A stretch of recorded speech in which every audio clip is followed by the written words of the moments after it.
কক্সবাজার যেতে হলে কি কি কাজগুলো আগে থেকে করতে হবে সেগুলো নিয়ে আজকে কথা বলবো। হ্যালো ভিউয়ার্স, আসসালামু আলাইকুম। আশা করি সবাই ভালো আছেন। ধরেন প্রথম দিন যখন আপনারা ডিসাইড করবেন আমরা কক্সবাজার যাব, আমরা ম্যাক্সিমাম মানুষ ভুল করে কি যে আমরা ঢাকা থেকে বা যেখানে যে থাকি সেখান থেকে টিকিটটা অনলাইনে কিনে থাকি হোটেলের। এটা কখনোই করা যাবে না। হোটেলের টিকিটগুলো যদি আপনি আগে কিনে থাকেন তাহলে ওরা রেটটা বেশি দেন। তাই আগে ডিসাইড করতে হবে আমরা কোন এলাকায় যাব।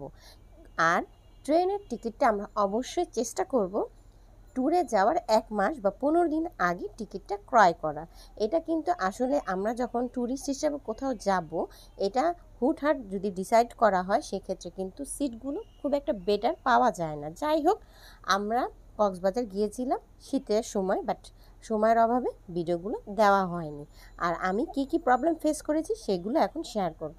আমি টিকিটগুলো অনেক আর্লি কিনেছি, মানে 1 মাস বা 15 দিন আগে আমি টিকিটটা বুকিং দিইনি, যার জন্য আমার টিকিটটা ক্রয় করতে খুব কষ্ট হয়েছে। অনলাইন দিয়ে কিন্তু খুব কষ্ট করে আমি টিকিট পেয়েছি।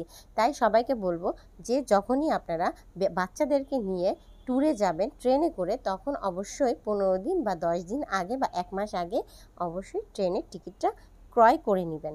আর সেকেন্ড কাজ হচ্ছে, টিকিটটা যখন ক্রয় করবেন ওইটার সাথে সাথে মোবাইলে ছবিগুলো তুলে রাখবেন। তাহলে কখনো টিকিট যদি হারিয়ে যায় বা ইনকেস ব্যাগের ভিতরে বা লাগেজে নিতে আপনার ভুল হয়, সেক্ষেত্রে টিকিটের ওই স্ক্রিনশট বা ছবিটা আপনি যদি শো করেন ট্রেনের মাস্টারকে, দেন কোনো প্রবলেম ফেস করতে হবে না। তাই প্রথমে আপনারা টিকিটটা এইভাবে ক্রয় করবেন। দেন যখন ডে আসবে যে যাবেন আপনারা, সেদিন আপনি ব্রাশ থেকে শুরু করে সব কিছু নেবেন। অবশ্যই ব্যাগের ভিতরে টিকিটটা আপনারা ঢুকিয়ে নেবেন।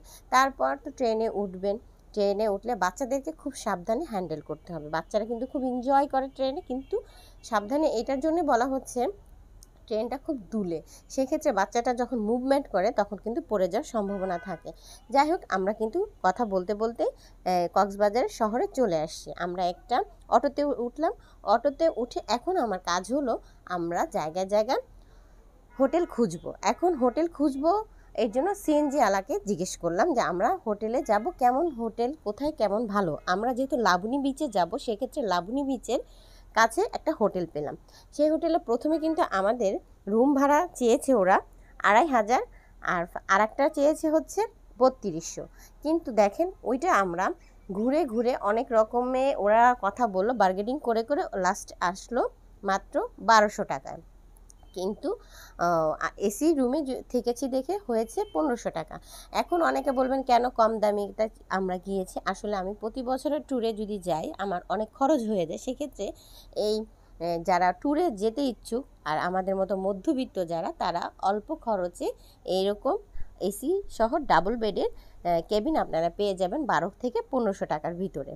যাই হোক, এই তো 1500 টাকার রুম। এটা একটা টিভি পাবেন, 2টা খাট পাবেন, মোটামুটি ক্লিন থাকবে, ছোট্ট একটা ফ্রিজ পাবেন, একটা টি টেবিল, একটা সোফা, একটা আলমিরা, একটা বেলকনি, আর একটা অ্যাটাচড বাথরুম। টুকটাক ভালোই ক্লিন, কিন্তু খুব একটা আধুনিক না, তবে নট ব্যাড।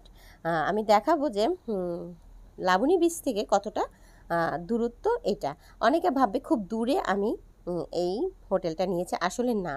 আপনি 1 রাত থাকেন বা 2 রাত থাকেন বা 3 রাতই থাকেন, হোটেলে একদম সি বিচের খুব কাছে যদি আপনি রুম নেন, তাহলে সেক্ষেত্রে কিন্তু প্রচণ্ড শব্দতে আপনি ঘুমাতে ডিস্টার্ব হবে। তাই একটু সামান্য দূরে এই হোটেলটা বেশ ভালোই। তো আশা করি আজকের এই ভিডিওটা টোটালি আপনাদের ভালো লাগবে। আর ভালো লাগলে প্লিজ আমার পেজে সবাই একটু সাপোর্ট করবেন। আর আমি বারান্দার ভিউটা দেখাচ্ছি, দেখেন এটা হলো পিছনের সাইডে বারান্দা। এখান থেকেও কিন্তু বিচ দেখা যায়। তো যাই হোক, হুটহাট করে যখনই প্ল্যান করা হয় অবশ্যই এই এনভায়রনমেন্টে গেলে মনটাও ভালো হয়। তো আশা করি সবাই সবার পরিবারকে নিয়ে এরকম হুটহাট ট্যুরে যাবেন, ভালো লাগবে। দেখেন খুব একটা দূরে না, কিন্তু বিচ হেঁটে গিয়েছি আমি বিচে।